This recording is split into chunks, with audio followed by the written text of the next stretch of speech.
Boa noite a todos, a graça e a paz do Senhor Jesus, amém?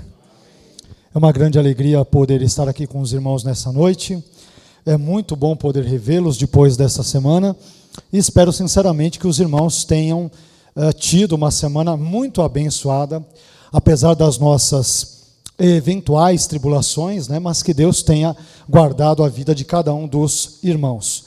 Nós estamos hoje aqui com dois irmãos que nos honram com a sua vinda, e nós queremos dar as boas-vindas a eles. Um deles é o irmão Edmilson, é isso? Cadê o Edmilson? Deus abençoe, Edmilson, muito bem-vindo, amém? Um irmão já conhecido aí de longa data, de outros contextos aí, seja muito bem-vindo, é uma alegria vê-lo, uma alegria recebê-lo aqui nessa noite. E o outro visitante é o irmão Vinícius. Deus abençoe, meu querido irmão Vinícius, seja muito bem-vindo, e para ambos, que esta seja a primeira de tantas outras visitas em nome de Jesus. Mas, meus irmãos, nós queremos convidá-los a abrirem as suas Bíblias num texto importante do Antigo Testamento, que se encontra lá em 1 Reis, no capítulo de número 17.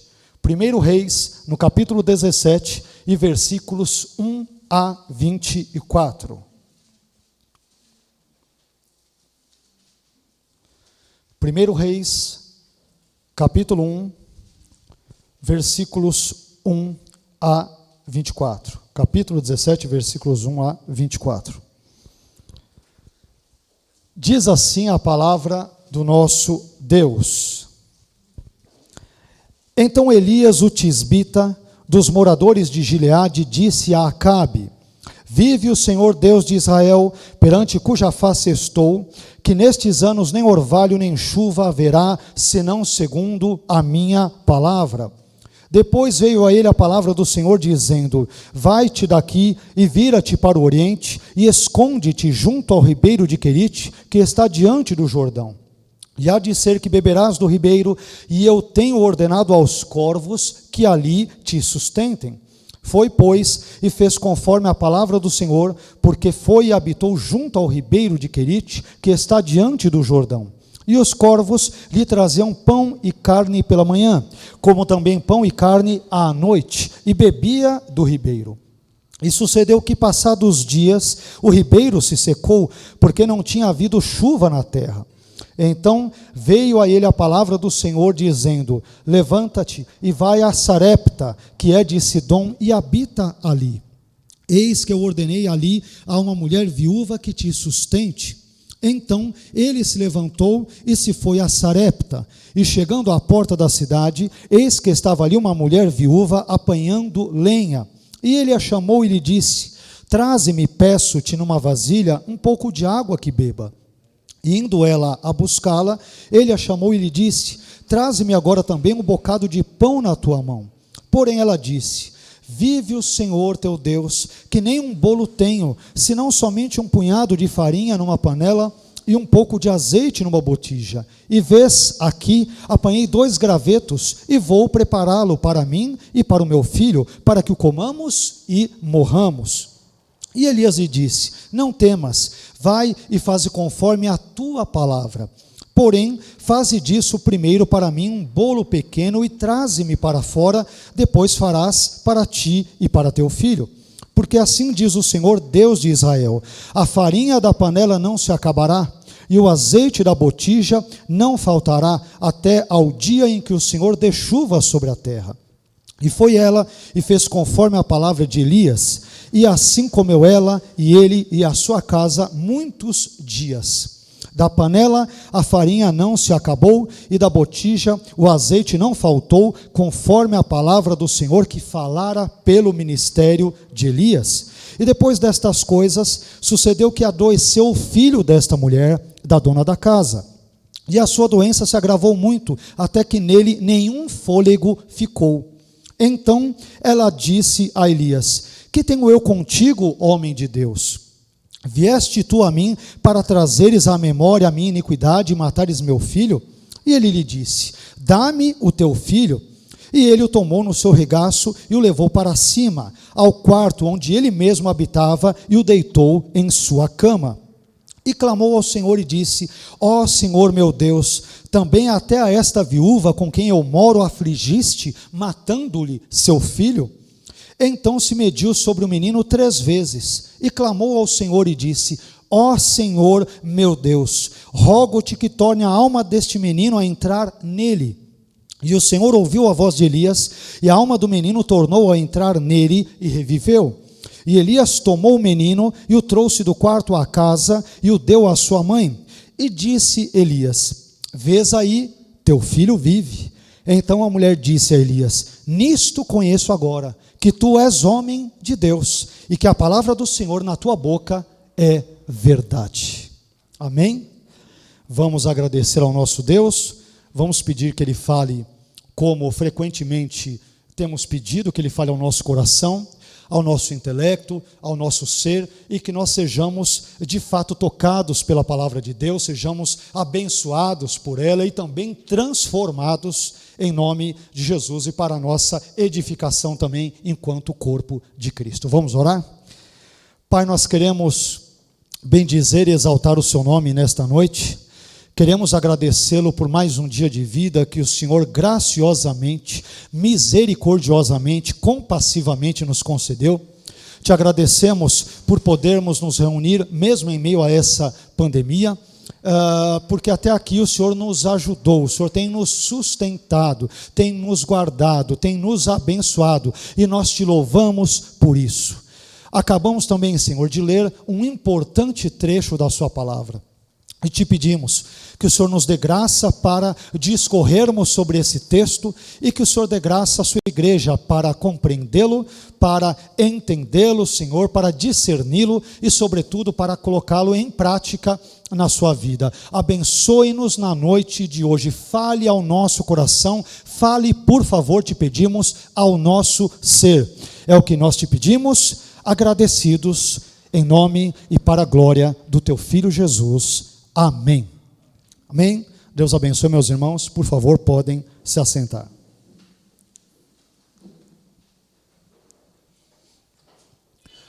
O tema da nossa mensagem na noite de hoje é Elias, um homem de Deus em tempos de crise. Elias, um homem de Deus em tempos de crise. Talvez possamos ser tentados a imaginar que apenas pessoas ímpias, apenas pessoas incrédulas, não cristãs, não evangélicas, possam frequentemente ou às vezes experimentar lutas, crises ou momentos caóticos na vida. Mas nós vamos descobrir nesse texto que mesmo pessoas de Deus, pessoas piedosas, pessoas comprometidas com Deus, estão suscetíveis a experimentarem problemas, adversidades e, por que não dizer, crises em suas vidas. Então nós vamos aprender um pouco sobre isso na noite de hoje e vamos ver como Elias, o profeta Elias, lidou com isso a partir das diretrizes que Deus lhe deu. Mas antes de nós entrarmos, meus irmãos, no texto bíblico em si, nós devemos tecer primeiramente algumas considerações, algumas ponderações sobre o livro de 1 Reis em geral e também sobre o contexto dessa passagem. O primeiro livro de Reis é um livro que é classificado pelos estudiosos como um dos 12 assim chamados livros históricos, que vão desde Josué até Ester e que, portanto, abrangem 2 livros assim denominados de históricos. E o título Reis, dado tanto a primeiro quanto a segundo Reis, ele diríamos que bastante apropriado para esses livros, visto que primeiro e segundo Reis tratam, entre outros assuntos, dos reis, dos 2 reinos daquele contexto antigo, o reino de Israel ao norte e o reino de Judá ao sul. Quanto à autoria, nós não sabemos ao certo quem escreveu esse livro, mas de acordo com o Talmud babilônico, num dos seus tratados, o profeta Jeremias, ele teria sido o autor deste livro. É evidente, todavia, que nós não temos como confirmar esse tipo de informação, e portanto, para todos os efeitos, 1 Reis, o livro de 1 Reis, é uma obra anônima. Já no que diz respeito à passagem bíblica que nós acabamos de ler, de 1 Reis, no capítulo 17, versículos 1 a 24, o capítulo todo, o seu contexto parece ser mais ou menos este. Acabe, ele sobe ao trono de Israel em 874 a.C., e ele reina sobre Israel durante 22 anos, entre 874 até 852 a.C. Acontece, meus irmãos, que, segundo as Escrituras, Acabe foi um dos piores reis que o reino do norte, Israel, já teve. Um dos piores reis, um dos reis mais maldosos, mais ímpios, mais perversos, mais cruéis, mais idólatras que houve no contexto do reino israelita. Aliás, 1 Reis, no capítulo 16, versículos 30 a 33, que na verdade irá anteceder o texto do capítulo 17 que nós acabamos de ler, ele irá nos apresentar um resumo que eu diria que é bem instrutivo acerca da vida deste rei Acabe, e também para nós entendermos o contexto de alguns versículos especialmente destacados, sobre os quais nós vamos nos deter na noite de hoje. Então, 1 Reis, no capítulo 16, versículos 30 a 33, veja bem o que ele diz acerca desta, digamos, ficha corrida de Acabe, esse rei cruel de Israel. 1 Reis 16, versículos 30 a 33 diz: E fez Acabe, filho de Onri, o que era mal aos olhos do Senhor, mais do que todos os que foram antes dele. E sucedeu que, como se fora coisa leve andar nos pecados de Jeroboão, filho de Nebate, ainda Acabe tomou por mulher a Jezabel, filha de Etbaal, rei dos Sidônios. E foi e serviu a Baal e se curvou diante dele. E levantou um altar a Baal na casa de Baal, que edificara em Samaria. Também Acabe fez um bosque. Aqui a palavra bosque em hebraico, Asherá, é uma referência a uma divindade da fecundidade e da felicidade no contexto cananeu. Em outras palavras, quando é dito que ele fez um bosque, ele fez uma imagem de uma suposta divindade cananeia. Então, versículo 33, também Acabe fez um bosque, de maneira que Acabe fez muito mais para irritar ao Senhor, Deus de Israel, do que todos os reis de Israel que foram antes dele. Perceba que ele foi um rei muito bonzinho, muito educado, muito piedoso, né? Como vocês podem perceber a partir da leitura que nós fizemos. Então, percebam que o cenário em que o profeta Elias surge é um cenário caótico, em termos sociais e em termos espirituais, visto que o rei de Israel que reinava à época, especialmente no contexto do 8º século a.C., Acabe, ele primeiro, foi pior do que todos os reis que o antecederam. Segundo, Acabe praticou os mesmos pecados que Jeroboão. Jeroboão, por exemplo, ele misturou o culto a Deus com o culto a Baal. Havia todo um culto idolátrico e sincrético, místico, uma mistureba de crenças, e o texto bíblico diz que Acabe, ele pratica os mesmos pecados que Jeroboão também praticara. Terceiro, Acabe casou-se com uma mulher ímpia, Jezabel. Quarto, Acabe, ele serve a Baal, uma das principais divindades dos cananeus, do panteão cananeu. Quinto, Acabe erigiu um altar a Baal. E sexto, ele também erigiu uma imagem de Asherá, como eu mencionei agora há pouco, que era a deusa cananeia da fortuna, da felicidade e dentre tantas outras coisas naquele contexto idolátrico. Então, meus irmãos, é durante este cenário socialmente e espiritualmente caótico e trágico que Elias surge. Bem, mas quem foi Elias? Já que nós estamos falando bastante sobre ele, quem foi Elias? Nós já temos uma informação importante, apesar das informações sobre o profeta Elias serem bem escassas, mas o nome de Elias já nos traz, o significado do nome de Elias já nos apresenta uma informação importante.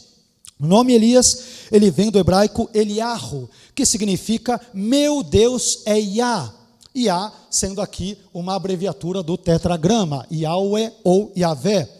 E nós sabemos, meus irmãos, que muito pouco, na verdade, muito poucas informações nós temos, na verdade, sobre o profeta Elias. Nós não sabemos quem foi o seu pai, não sabemos quem foi a sua mãe, e não sabemos nem mesmo se ele teve irmãos. O texto bíblico não nos diz, ou não nos dá nenhuma destas informações. O que nós sabemos, todavia, é que ele foi um profeta que profetizou durante o reinado de Acabe, rei de Israel, e que a sua cidade natal era Tisbe, que, ao que parece, situava-se em Gileade, ao norte da Transjordânia.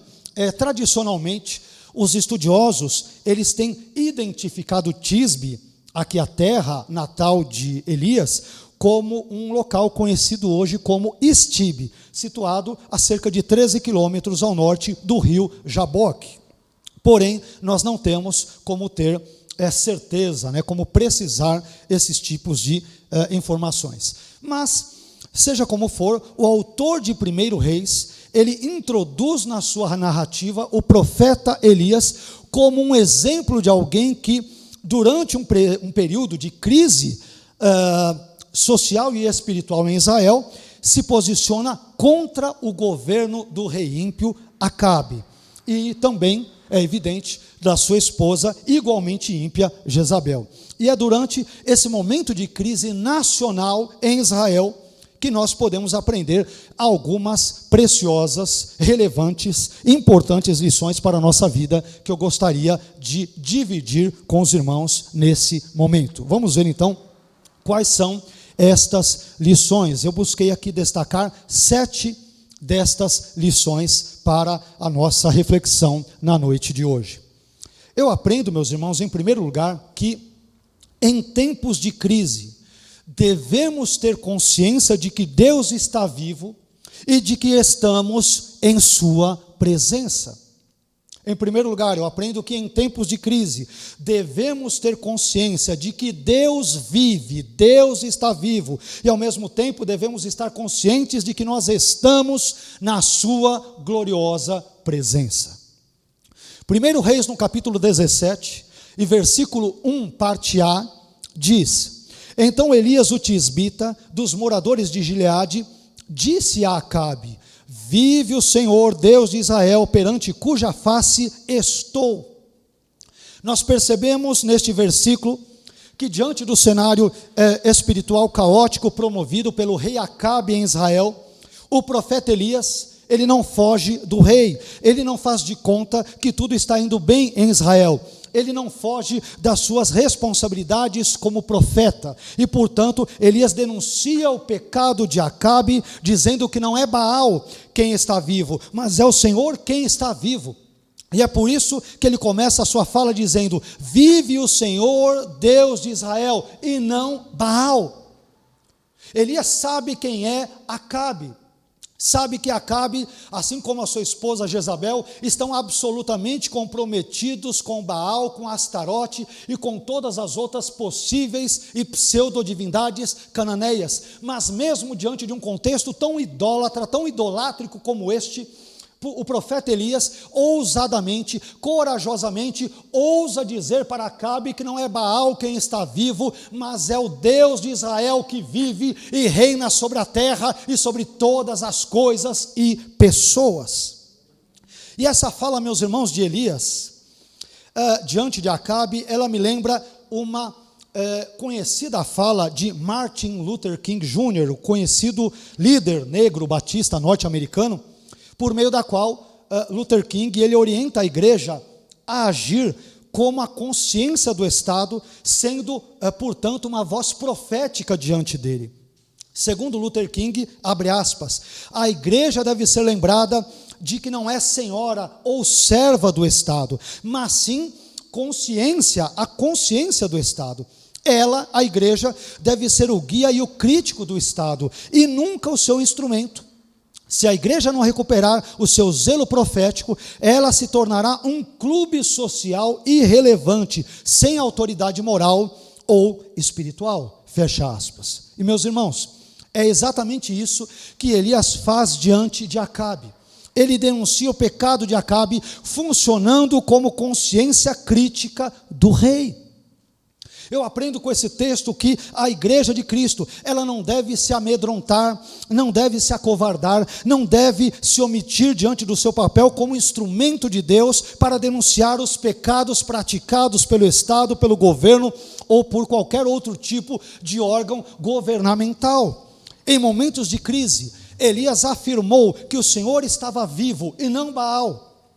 Ele criticou a atitude pecaminosa do rei, em vez de aplaudi-la, e ele também declarou que estava diante da presença desse Deus Todo-Poderoso, esse Deus a quem Elias servia, que não era o mesmo Deus que Acabe e Jezabel serviam. Elias diz: ele está vivo, e eu, o seu profeta, estou na presença dele, eu me relaciono com ele, eu tenho comunhão com ele, eu sirvo a ele.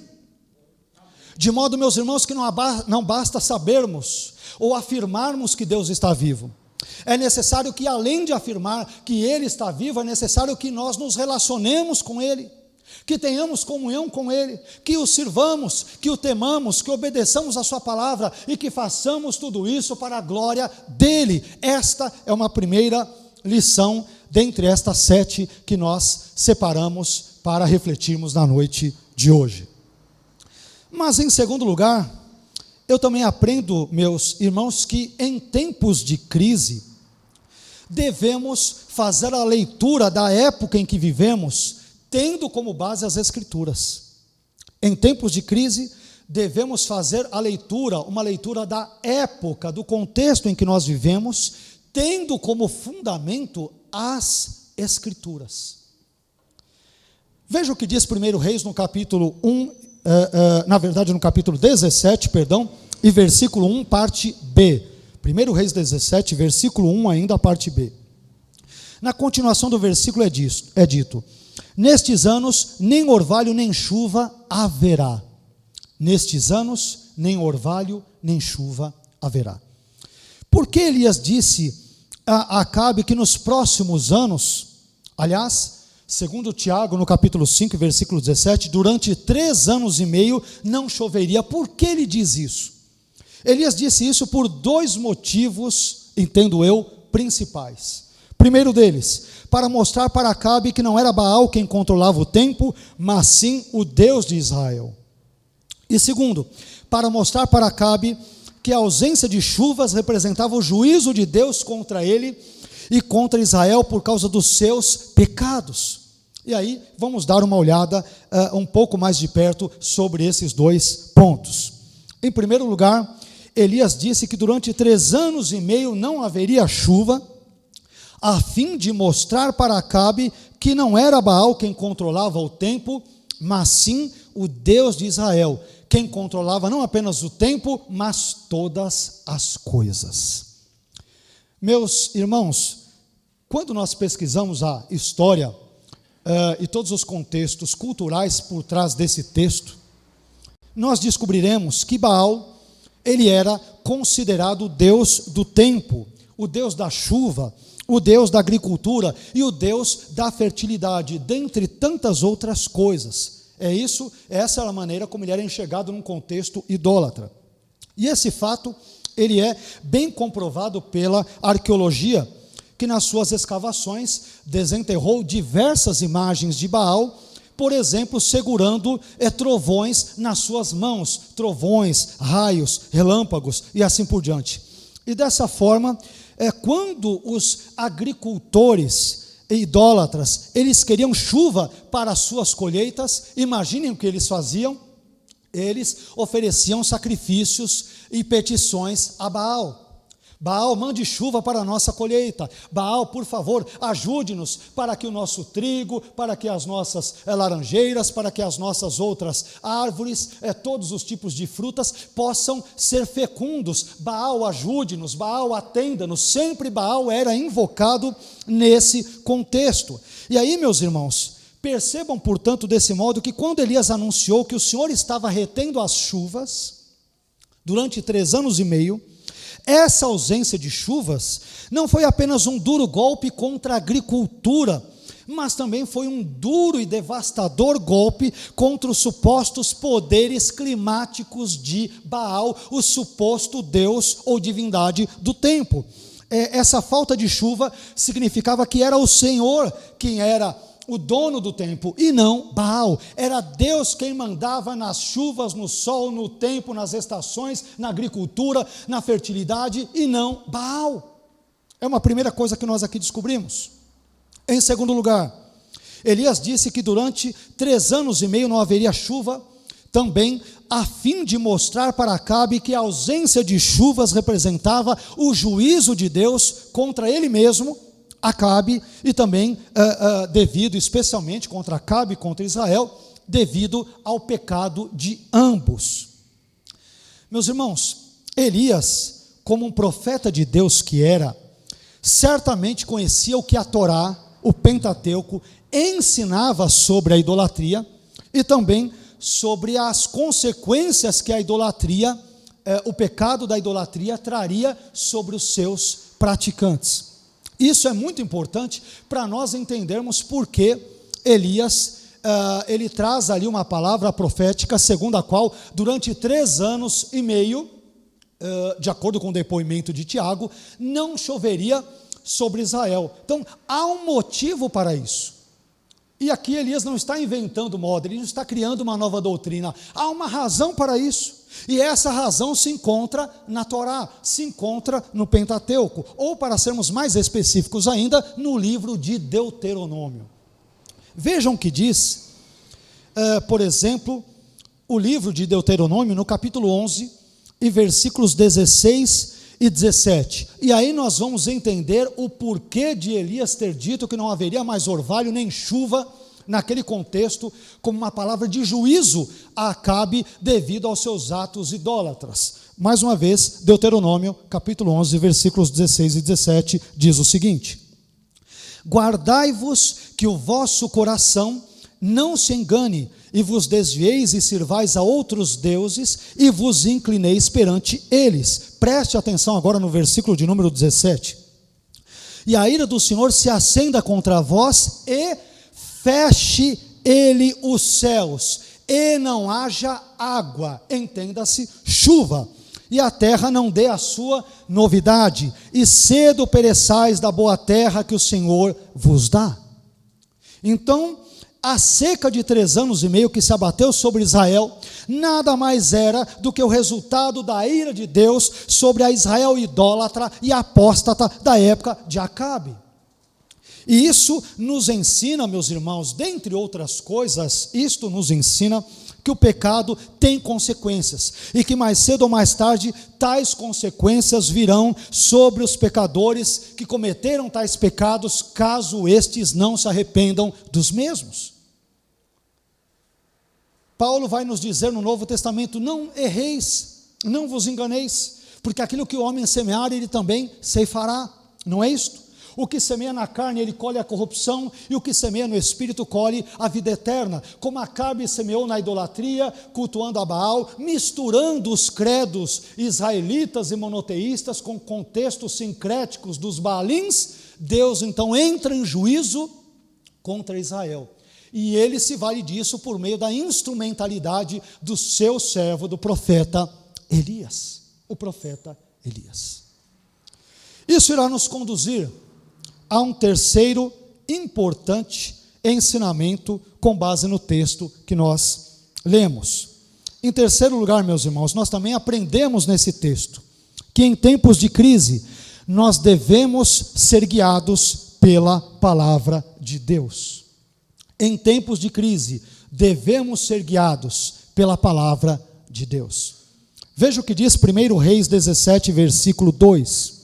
Depois veio a ele, isto é, veio a Elias, a palavra do Senhor, dizendo... Eu aprendo com esse versículo pelo menos 2 importantes coisas. Primeira, eu aprendo aqui que Elias era uma pessoa que era guiada pela palavra de Deus. Elias, meus irmãos, não era guiado pelos seus instintos, por seus impulsos, por Baal, a quem Acabe e Jezabel, por exemplo, adoravam, e nem pelo governo ímpio de Acabe, mas Elias era guiado pela palavra de Deus.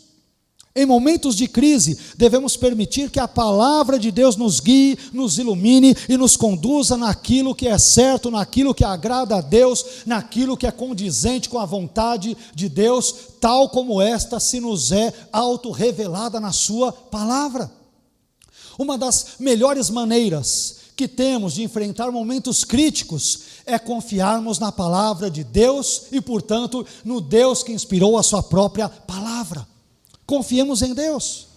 É a dica que o próprio Deus nos dá. Se você está experimentando algum momento crítico, algum momento difícil, algum momento adverso, e eu perguntaria, quem de nós não experimenta tais momentos na vida?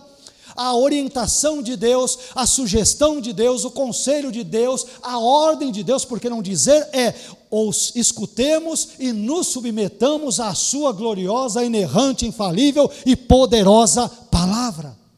Confiemos na palavra de Deus. Em segundo lugar, eu também aprendo que foi Deus quem tomou a iniciativa de ir até Elias para ajudá-lo nas suas necessidades, e não Elias quem tomou a iniciativa de ir até Deus.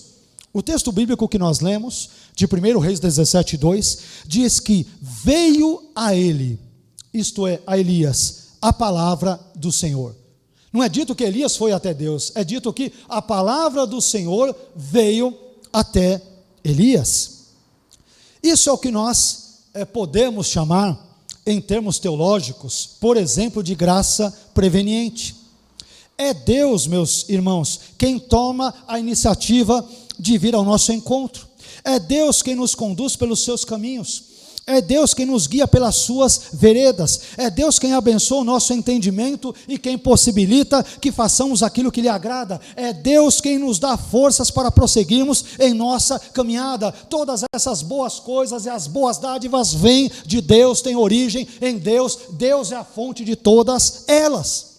Enfim, tudo começa com Deus e com a sua maravilhosa graça, da qual somos totalmente dependentes.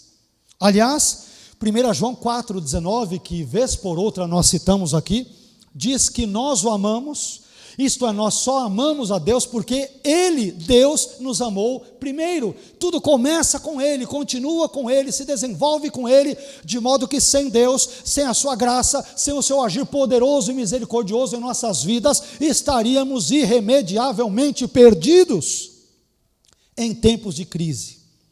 Permita que a palavra de Deus seja a bússola que irá guiá-lo. Permita que ela seja o farol que irá iluminá-lo. Permita que ela seja o cajado que irá corrigi-lo.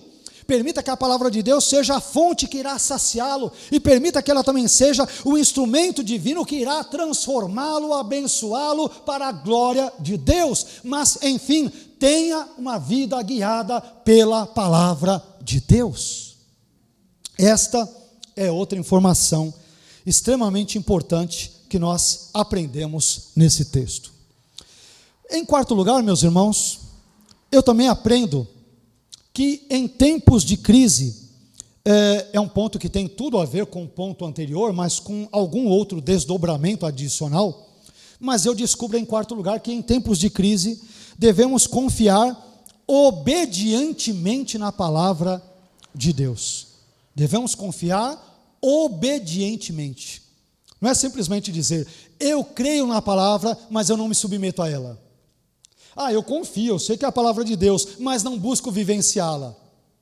Não busco praticá-la no meu dia a dia. Não, eu confio e busco me submeter a ela. É outra história. É outra história. Vejamos o que diz o texto bíblico. 1 Reis 17, versículos 2, 3 e 5, parte A. 2, 3 e 5, parte A. Depois veio a ele a palavra do Senhor, dizendo, versículo 3: vai-te daqui e vira-te para o oriente e esconde-te junto ao ribeiro de Querite, que está diante do Jordão. Olha qual foi a resposta de Elias diante da palavra de Deus, diante da ordem de Deus. Versículo 5, parte A. Foi, pois, isto é, Elias, foi, pois, e fez conforme a palavra do Senhor. Elias pensou, se Deus me ordenou, então eu tenho que obedecer. Se Ele falou, eu tenho que cumprir.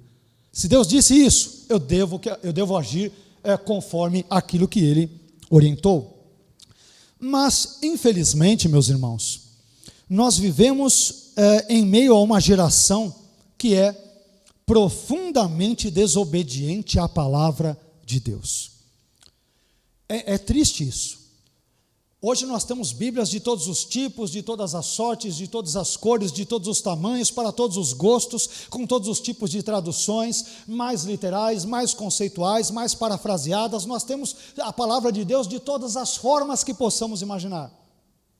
Então o problema não é a falta de acesso à palavra de Deus. O problema é a maneira como as pessoas lidam com ela. Muitas pessoas não querem saber de obedecer a palavra de Deus, até a conhecem, até têm um entendimento dela, mas não se comportam como pessoas obedientes diante de Deus e da sua palavra. Quer ver só? A Bíblia ordena que perdoemos aqueles que nos fizeram mal ou males, mas muitos desobedientemente dizem que não sentem que devem perdoar. Mas Deus não está preocupado com os meus e os teus sentimentos. Ele deu uma ordem, e essa ordem deve ser obedecida. Independe do que eu sinto ou não, que devo ou não fazê-lo, eu devo simplesmente obedecer a Deus e perdoar. É interessante vermos também que a palavra de Deus diz que não devemos deixar a nossa congregação, mas ao mesmo tempo afirma que este tem sido o costume, o hábito, a prática de alguns, conforme Hebreus no capítulo 10 e versículo 25. As Escrituras nos dizem que nós somos o sal da terra e a luz do mundo, mas muitos, através do seu comportamento, insistem em ser a pimenta da terra e a escuridão do mundo, e não o sal da terra e a luz do mundo. As pessoas até conhecem o conteúdo escriturístico, mas insistem em desobedecê-lo. Meus irmãos, nós jamais poderemos ser abençoados por Deus enquanto insistirmos em viver na contramão da sua palavra. A palavra de Deus é viva e eficaz, ela é lâmpada para os nossos pés e luz para o nosso caminho. Ela é inspirada por Deus e útil para o ensino, para a repreensão, para a correção e para a educação na justiça. Portanto, obedeçamos a palavra de Deus e certamente seremos abençoados pelo Deus da palavra. Sejamos obedientes.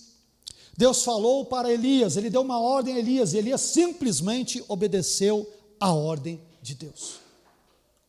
Hoje temos muito bons questionadores da palavra, muitos críticos da palavra, mas poucos praticantes da palavra. Que Deus nos ajude, como Tiago nos orienta no Novo Testamento, a não sermos apenas ouvintes da palavra, enganando-nos a nós mesmos com falsos discursos, mas ajude-nos a sermos praticantes da palavra de Deus. Isso irá nos levar a um quinto e importante ponto, a uma quinta e importante lição que nós também encontramos nesse texto. Eu aprendo, meus irmãos, em quinto lugar, que em tempos de crise, devemos ter humildade para aceitar o fato de que Deus é soberano para nos abençoar do seu jeito e não do nosso. Vou repetir.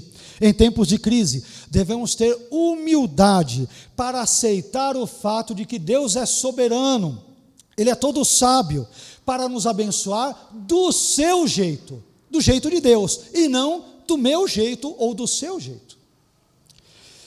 Vocês viram a maneira como Deus trata Elias aqui nesse texto? Como Ele o protege, como Ele cuida dele. É claro que Deus é maravilhoso, mas a maneira que Deus usa, a maneira por meio da qual Deus o faz, é bem interessante. E eu diria que para um judeu, para nós enquanto gentios, parece ser uma coisa muito natural, mas para um judeu, Deus ele abençoa a vida de Elias de uma forma, digamos que bem diferente, bem incomum, bem inusitada. Olha que coisa curiosa. Vamos ver onde nós encontramos isso? Em 1 Reis 17, versículos 4, parte B, e também nos versículos 6 e 9. Olha só, no momento de seca, começa a haver a escassez de chuva, portanto isso acarreta problemas para a colheita, para a agricultura, em todas as áreas da sociedade, especialmente numa sociedade fortemente agrícola como aquela. E olha só os modos que Deus tem, soberana, graciosamente, e de forma muito interessante também, de cuidar do seu profeta no momento de crise. Olha que coisa curiosa. Vamos ver esses textos, versículos 4, parte B, 6 e 9. Olha lá. E eu tenho ordenado aos corvos que ali te sustentem.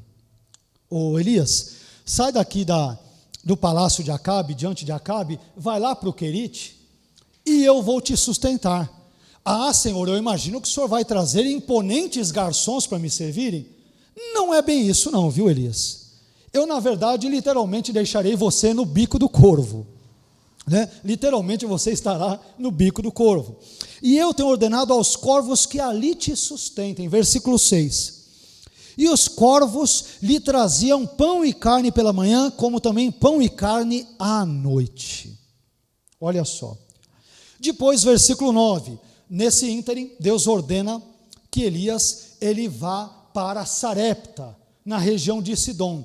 Meus irmãos, os irmãos sabem mais ou menos qual era a distância entre Israel para Sarepta? Mais ou menos 160 quilômetros.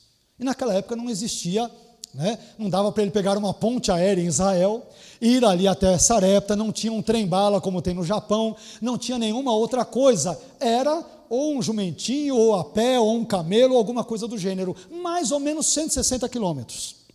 Quando ele vai para lá, sabe quem é que vai cuidar de Elias? Versículo 9. Levanta-te e vai a Sarepta, que é de Sidom, e habita ali. E que mais? Eis que eu, Deus, Elias, ordenei ali a uma mulher viúva que te sustente. O momento é crítico e Deus, soberana, graciosa e sabiamente, dentre os vários meios que ele escolhe para abençoar o profeta, ele escolhe dois bem interessantes e bem inusitados: corvos e uma viúva que estava vendendo almoço para comprar a janta. Quando vocês leem o texto, a esperança desta viúva é: eu tenho um pouquinho de farinha, um pouco de azeite, eu vou preparar um bolo só para mim e para o meu filho, e nós vamos morrer. É como se ela dissesse para o profeta: profeta, é a nossa última refeição. Eu não tenho mais nenhuma esperança diante dessa tamanha seca. E mal sabia ela que quem havia profetizado aquela seca era o próprio profeta que estava diante dela pedindo comida. Eu fico imaginando como Elias deve ter se sentido, talvez um tanto quanto constrangido diante disso. Mas, meus irmãos, permitam-me trazer algumas informações aqui importantes, antes de nós entrarmos em outros detalhes sobre esse texto, especialmente falando agora sobre os versículos 4 e 6 de 1 Reis 17. Alguns estudiosos, a fim de suprimirem, de arrancarem o elemento miraculoso nesse texto bíblico, especialmente nos versículos 4 e 6 de 1 Reis 17, eles têm dito que não foram corvos, mas sim árabes que alimentaram o profeta Elias. Não foram corvos, foram árabes. E talvez você se pergunte: mas qual o sentido disso? Pastor, qual é a lógica? Por favor, explique melhor isso, eu não estou entendendo. Bom, esse argumento de que não foram corvos, mas sim árabes que alimentaram o profeta Elias, ele se deve ao fato do termo hebraico orvim, corvos, ele também poder ser vocalizado em hebraico como aravim, árabes, de acordo com o tipo de vogais que você colocar, ou sinais diacríticos ou massoréticos no texto. Então eu posso ler orvim, corvos, como aravim, árabes. E isso é um prato cheio, especialmente para liberais, racionalistas e outros críticos da Bíblia. Por quê? Eles não suportam e não acreditam que Deus possa usar aves, inclusive aves impuras, como os corvos, para trazerem alimento para um profeta. Então, como que eles se saem? Eles se saem dizendo: se eu revocalizar esse texto hebraico e pontuá-lo com outras vogais, eu transformo corvos em árabes. Portanto, foram árabes que alimentaram o profeta, e não corvos, e portanto não houve nenhum milagre, nenhuma coisa mais estrondosa. É assim, infelizmente, que muitos incrédulos e críticos da Bíblia pensam. Mas eu pergunto: e agora? Como é que nós podemos responder a essa afirmação? Bem, eu contesto veementemente esta informação, essa interpretação, bem incrédula, aliás, com base em pelo menos 3 importantes argumentos. E aqui, meus irmãos, não é o que eu acho, são argumentos, tá? Argumentos bíblicos, textuais, com documentos, não é aquilo que eu acho. Primeiro argumento é o argumento linguístico. Essa tradução corvos, orvim em hebraico, ela está de acordo com o texto massorético, que é o texto hebraico, está de acordo com a Septuaginta, que é a tradução grega do texto hebraico, está de acordo com o Targum, que é a paráfrase em aramaico do texto hebraico, e aparece, portanto, também na Vulgata, que é a tradução latina do texto hebraico. Portanto, a tradução corvos é bem atestada em vários documentos, e por isso não há motivos para dizer que a tradução corvos esteja errada nesse texto. Isso não é o que eu acho, é o que é fato. Segundo, existe o argumento contextual amplo. O termo hebraico aravim, árabes, ele não ocorre em nenhum versículo, não apenas em 1 Reis 17, mas em nenhum versículo ao longo de todo o livro de 1 Reis. E por isso, não há nenhuma boa razão para enxergarmos árabes justamente em 1 Reis, no capítulo 17, versículos 4 e 6. O termo árabes não aparece em nenhum versículo ao longo de todo o primeiro livro de Reis. E terceiro argumento, muito importante, que os críticos também não vão gostar, é o argumento contextual imediato. O que eu quero dizer com isso? Todo o contexto do capítulo 17 de 1 Reis, ele gravita em torno de um único e mesmo tema. Qual é o tema? O tema do miraculoso, do milagre, do sobrenatural. Quer ver só como esse é o tema? Um dos temas principais de 1 Reis 17. Nesse texto de 1 Reis 17, a seca profetizada, por exemplo, por Elias, vem sobre a terra miraculosamente, primeiro item. Segundo, os corvos sustentam a Elias miraculosamente. Terceiro, a farinha e o azeite da viúva de Sarepta são multiplicados miraculosamente. E quarto, o filho da viúva de Sarepta também é ressuscitado miraculosamente. E eu encerro dizendo, ora, não haveria nenhum milagre se simples árabes alimentassem Elias. O que teria de mais? Árabes alimentando Elias. Não seria um milagre, apenas um gesto de caridade, de amizade, de fraternidade, de hospitalidade no contexto do Antigo Oriente Próximo, apenas isto. Mas se Elias foi alimentado por corvos, como efetivamente aconteceu no presente texto, e os principais documentos dizem isso então foi um verdadeiro e maravilhoso milagre. É isso que acontece nesse texto. Então, meus irmãos, por essas razões mencionadas, eu entendo que foram corvos, de fato, que alimentaram o profeta Elias, em 1 Reis, no capítulo 17, versículos 4 e 6, e não grupos de povos árabes. Mas, além disso, eu gostaria de realçar outros 2 pontos nesses versículos que nós lemos. Por que Deus usou corvos? É uma pergunta importante. Por que Deus usou corvos, que eram aves impuras, conforme Levítico, capítulo 11, versículo 15?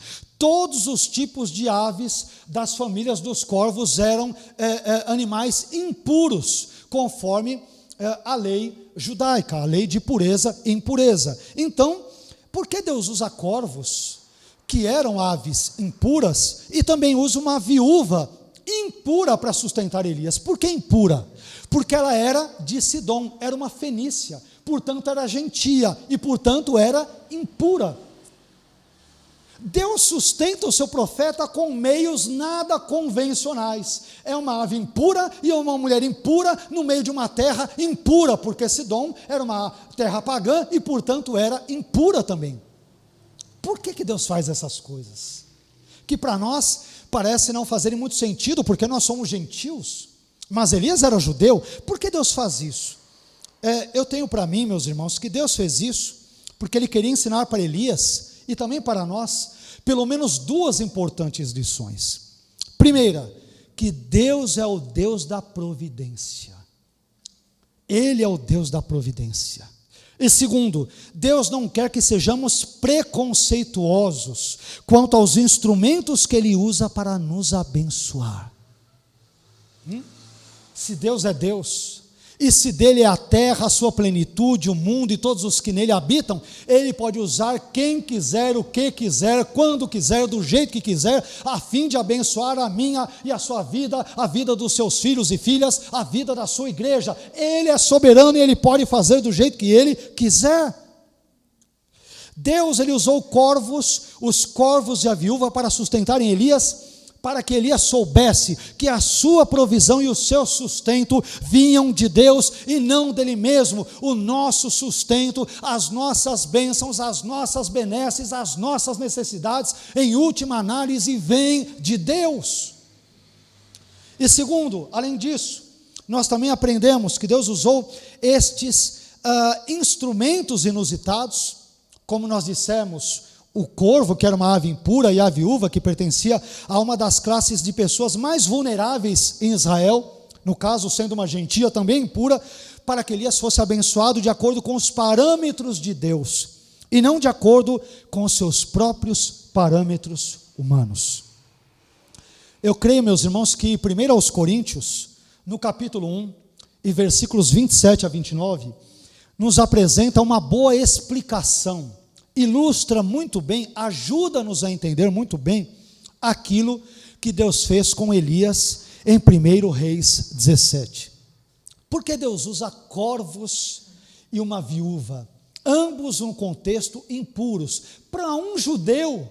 Por que Deus faz isso? 1 Coríntios 27, capítulo 1, versículos 27 a 29, diz que Deus escolheu as coisas loucas deste mundo para confundir as sábias.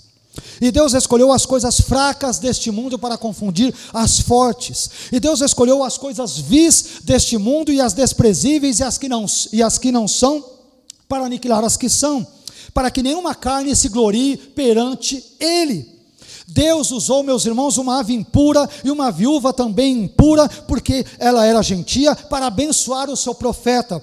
E eu aprendo, portanto, com esse texto bíblico, sobre o qual nós estamos meditando, que Deus é soberano e, mais uma vez, Ele usa quem quer, quando quer e do modo que quiser, a fim de realizar os seus planos soberanos, graciosos e sábios. Ele sabe o que faz. Talvez Elias esperasse ser servido por garçons muito bem paramentados.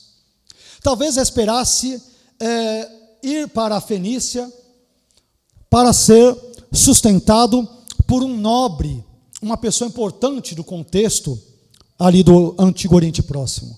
Mas Deus o abençoa, Deus o sustenta por meio de aves impuras como os corvos e por meio de uma viúva gentia e, portanto, impura no contexto da Fenícia de Sidom. Meus irmãos, Deus é sábio nos seus planos.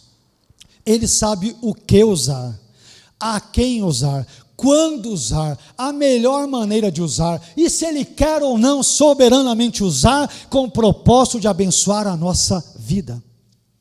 A nossa vida, caiamos na realidade, não está nas nossas próprias mãos. A nossa vida está nas mãos desse Deus de Elias, que é um Deus todo-poderoso, que criou os céus e a terra, e que é um Deus que cuida de nós, é o Deus da providência, e é um Deus que usa mesmo os meios mais inusitados, mais absurdos e mais extraordinários, com o propósito de graciosa e soberanamente abençoar a nossa vida. Deus faz o que Ele quiser, amém? Então, por favor, não questione os planos de Deus, quando Ele usar eventualmente meios um tanto quanto incomuns, inusuais, para abençoar a sua e a minha vida, amém?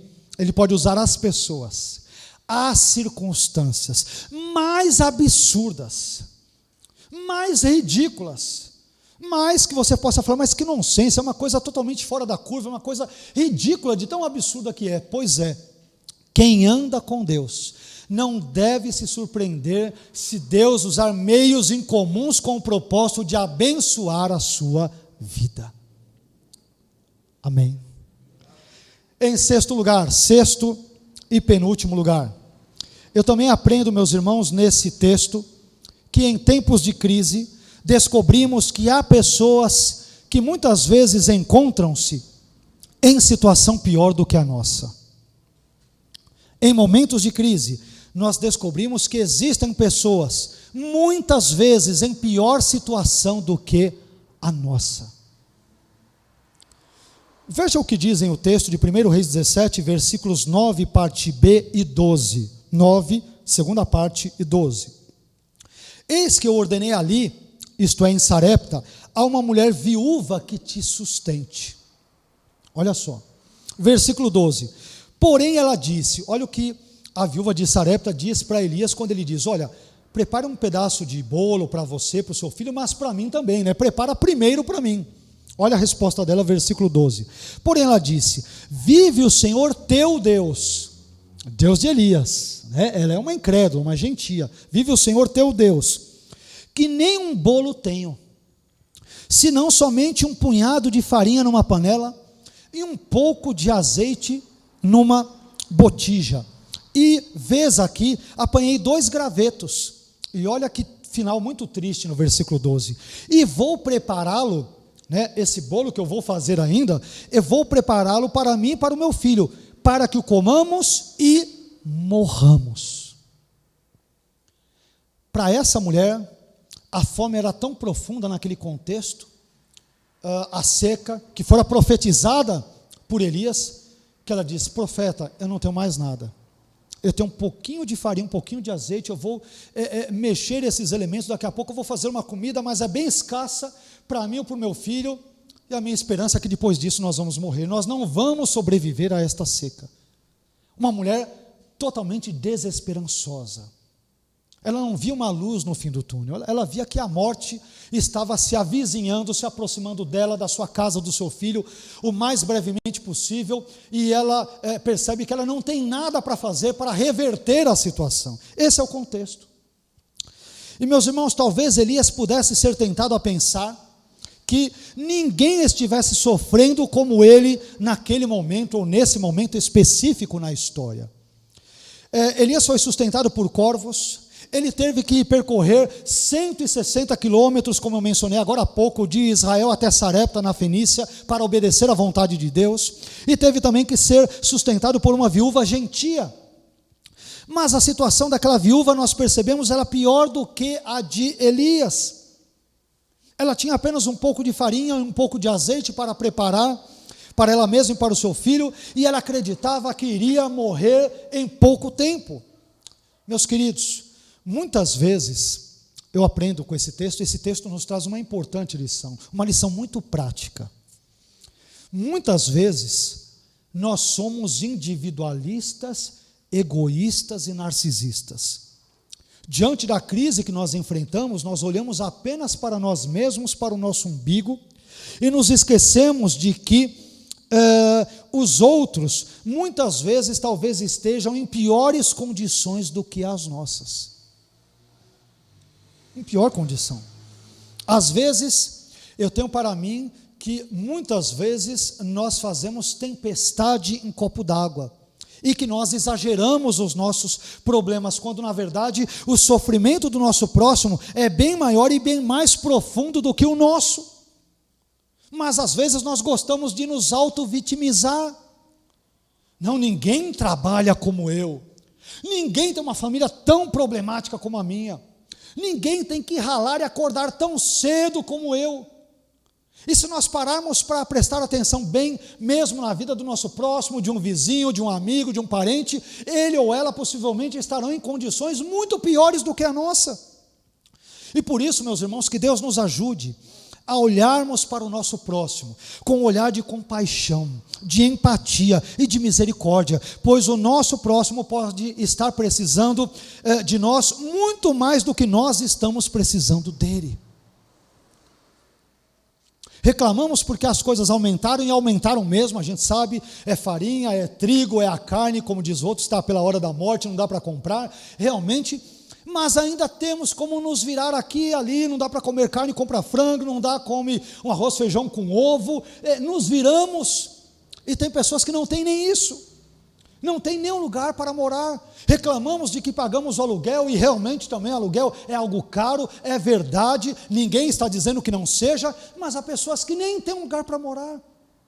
Nesse frio todo estão morando debaixo de uma ponte, de um viaduto, não tem o que comer, não tem com o que se cobrir, não tem com o que se alimentarem ali.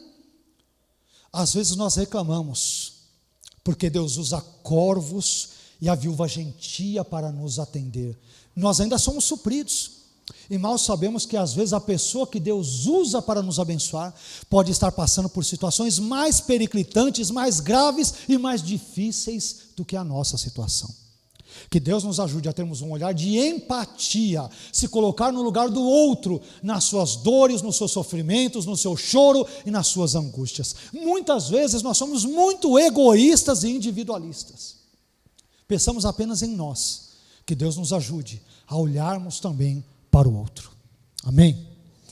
E isso irá nos levar, meus irmãos, por fim, ao 7º e último ponto da nossa reflexão na noite de hoje. Eu aprendo nesse texto uma 7ª e última lição muito importante, que é a seguinte: em tempos de crise, Deus permite que tenhamos experiências maravilhosas com Ele quando o buscamos. Momentos de crise são momentos que muitas vezes Deus usa para que nós tenhamos experiências com Ele que de outra sorte talvez jamais teríamos. Olha que coisa interessante. 1 Reis 17, versículos 21, parte B e versículo 22. 1 Reis 17, versículo 21, parte B e versículo 22. E Elias clamou ao Senhor e disse, só para nós contextualizarmos antes, Elias vai na casa dessa mulher, viaja 160 quilômetros, ela está pensando em pegar o pouco de farinha que tem, misturar com azeite, fazer um bolo para ela e para o seu filho, e ela acha que é o último alimento que terão e que vão morrer. Como se isso tudo não bastasse, em seguida o filho dela morre. O filho dessa viúva morre. Alguns estudiosos dirão, que esse filho dela talvez seja Abacuque ou até Eliseu, e evidentemente isso é mero folclore, é mera lenda, nós não temos como saber isso, disso, e o texto não nos dá essas informações. Mas olha a situação dessa mulher, acha que a última refeição, está numa situação de seca, é viúva, isto é, perdeu o marido, só precisava ali mesmo, só tinha como ajuda ela mesma e o filho, e como se não bastasse, a última ajuda que ela tinha na família, ela perde, que é o filho. É a desgraça e a tragédia total. Esse é o contexto. Voltemos ao texto. Então, 1 Reis 17, versículos 21, parte B e 22. E Elias clamou ao Senhor e disse, ó Senhor meu Deus, rogo-te que torne a alma deste menino a entrar nele. Senhor, dá vida de novo a esse garoto. E o Senhor ouviu a voz de Elias, e a alma do menino tornou a entrar nele, e ele reviveu. Que texto maravilhoso, né? Esse é um texto em que alguns estudiosos incrédulos também buscam tirar o milagre dele, porque houve uma ressurreição clara nesse texto, não é isso? Mas alguns incrédulos dizem, não é bem assim, essa criança desmaiou. Eu já li alguns comentaristas dizendo que essa criança teve uma espécie de catalepsia. Ela teve uma série de condições que davam a entender equivocadamente que estava morta, mas ela respirava na boa, então foi um desmaio, uma situação bem pontual, bem temporária. Não, o texto não diz isso, o texto diz que a criança morreu e que Deus, por intermédio do seu profeta, a ressuscitou. É isso o que o texto bíblico diz, e a isso nós chamamos de milagre. É isso que o texto bíblico diz.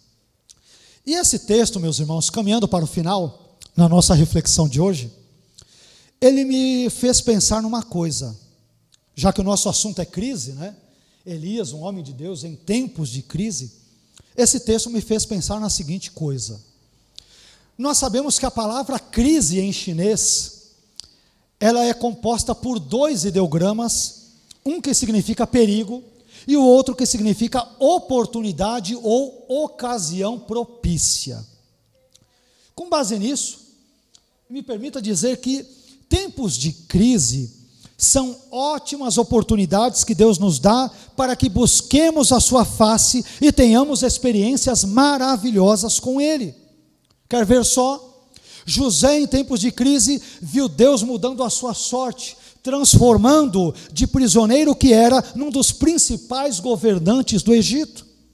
Israel, em tempos de crise, quando se viu acuada pelos egípcios em meio ao deserto, contemplou o mar vermelho se abrindo e os egípcios se afogando no meio dele.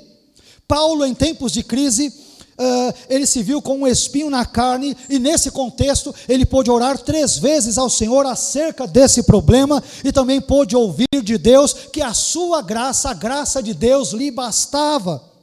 E Elias, em tempos de crise, ele foi sustentado por corvos, ele bebeu do ribeiro de Querite, ele foi sustentado por uma viúva gentia que vivia na miséria, e ele testemunhou a ressurreição do filho dessa viúva por intermédio do seu ministério.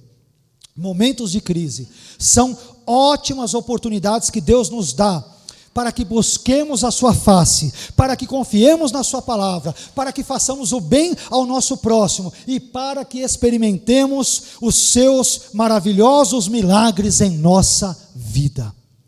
Meu irmão, se você está enfrentando momentos de crise na sua vida, não se desespere, não entregue os pontos, não jogue a toalha, não desanime, confie em Deus e na sua palavra. Porque Deus, Ele pode transformar a sua crise numa excelente oportunidade para servi-lo mais, para amá-lo mais, para adorá-lo mais e para conhecê-lo melhor do que você o tem conhecido até agora. Amém? Eu gostaria de concluir essa mensagem dizendo que, primeiro, em tempos de crise devemos ter consciência de que Deus está vivo e de que nós estamos na sua presença. Segundo, em tempos de crise devemos fazer uma leitura da época em que vivemos, tendo como base as Escrituras. Terceiro, em tempos de crise devemos ser guiados pela palavra de Deus e não por nós mesmos. Quarto, em tempos de crise devemos confiar obedientemente na palavra de Deus. Quinto, em tempos de crise devemos ter humildade para aceitar o fato de que Deus é soberano para nos abençoar do seu jeito e não do nosso jeito.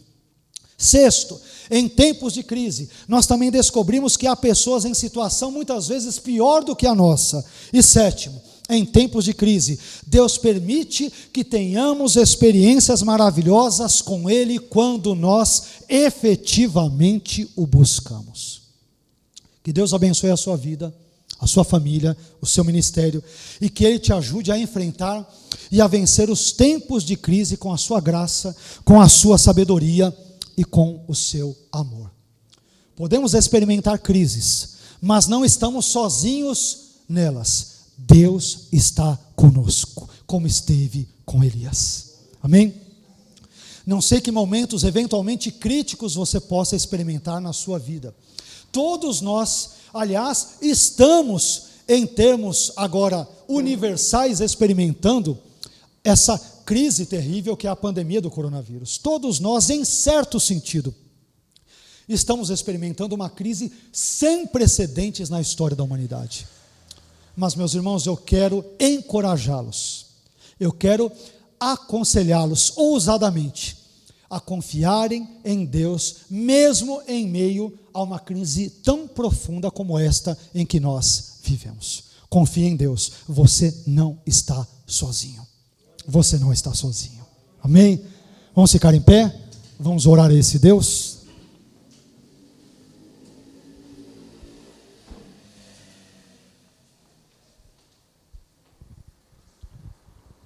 Feche os teus olhos. Pense naquilo que nós falamos nessa noite.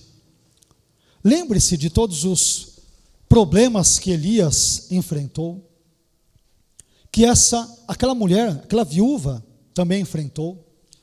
Mas curiosamente, perceba que o Deus que sustentou Elias, sustentou aquela mulher também, mesmo sendo gentia e, ao que tudo indica, mesmo permanecendo ela a ser pagã, continuando pagã. Eu não vejo no texto que ela tenha necessariamente se convertido. Mas Deus é tão gracioso que Ele abençoa tanto a crentes quanto a ímpios. A graça de Deus é maravilhosa. Amém? Ele é poderoso para abençoar a todos. Ele é poderoso para abençoar a minha e a sua vida também. Pense naquilo que Deus fez na vida de Elias e na vida dessa viúva. E pense o quão grande Ele é, para também realizar milagres, sustentar a sua vida e provê-la das suas necessidades. Mais uma vez, você não está só. Deus é com você. Creia nisso, confie nisso, em nome de Jesus. Amém. Pai, eu quero te agradecer por esta mensagem que nós pudemos compartilhar com os nossos irmãos e irmãs nessa noite. Muito obrigado, ó Pai, pela vida dos meus irmãos, da sua igreja aqui reunida neste lugar. Muito obrigado por tudo aquilo que o Senhor fez na vida de Elias e também através da sua vida. Nós aprendemos lições muito proveitosas, muito relevantes para o nosso viver diário na noite de hoje. Aprendemos que o Senhor é um Deus da providência, que o Senhor é um Deus que sustenta os seus servos, as suas servas, que o Senhor é um Deus que pune o pecado, pune a idolatria, mas que o Senhor é um Deus que ao mesmo tempo age no palco da história. O Senhor é um Deus que se move no palco da história, de modo que nós podemos confiar em Ti e entregarmos as nossas crises, as nossas angústias, as nossas frustrações no Seu altar, porque o Senhor é poderoso para restaurar a nossa vida. O Senhor é poderoso para nos curar. O Senhor é poderoso para nos transformar. O Senhor é poderoso para agir em nossas vidas e também através delas, como fizestes por intermédio do teu servo profeta Elias. Abençoe, Senhor, por favor, a nossa vida nesse momento. Ajude-nos a entendermos que em tempos de crise nós não estamos sós, não estamos desamparados, não estamos abandonados, mas podemos contar com a sua doce, gloriosa e palpável presença, porque o Senhor é um Deus que não nos abandona. O Senhor é um Deus que não virou as costas para nós, apesar de muitas vezes nós temos virado as nossas costas para Ti. O Senhor é um Deus gracioso, misericordioso, um Deus maravilhoso, e nós Te adoramos nesta noite. Ajude-nos a obedecermos a Sua palavra, a sermos obedientes como Elias fora no passado. Ajude-nos a confiarmos em Ti, mesmo em meio às circunstâncias mais turbulentas, críticas e adversas pelas quais nós possamos passar. Obrigado por tudo. Continue a ser o nosso guia, a orientar-nos pelos Seus caminhos e a guiar-nos, por favor, pelas Suas sendas. É o que nós Te pedimos nessa noite, agradecidos mais uma vez, em nome de Jesus. Amém.